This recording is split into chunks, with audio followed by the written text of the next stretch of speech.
Ban nhạc đâu, cho nhạc lên, cho ca sĩ hát. Anh Năm Sang Hàn Quốc đúng không? Thì ca sĩ này đã từng có chuyến lưu diễn qua Hàn Quốc với một nghệ sĩ mà đã từng nhảy nổi tiếng. Nhưng mà ca sĩ Hàn Quốc Hiên không có đẹp bằng ca sĩ Phương Baby. Hiên mắt thí mà tướng thì mập.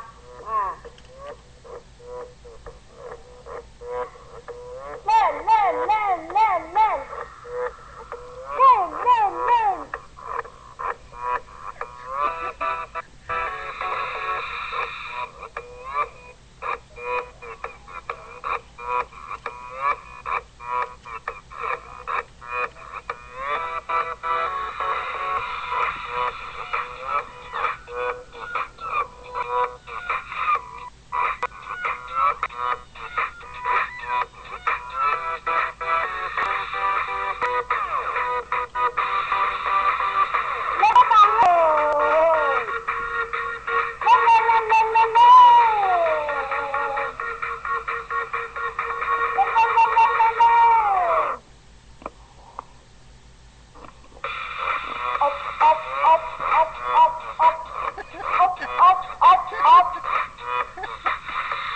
Ca sĩ Phương Baby đã kết hợp với lại vũ đạo chạy chăn nuôi heo theo da để nhảy với ca sĩ Phương Baby.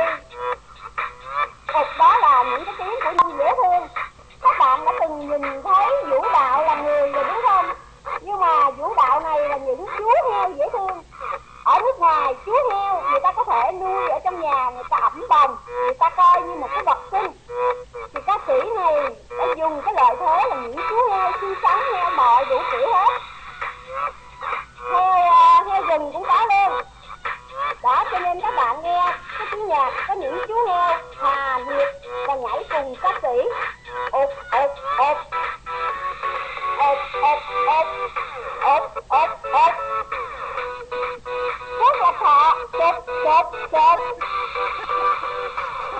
Chơi TV. Ộp ộp ộp. Cọp đẹp trai. Chộp chộp chộp.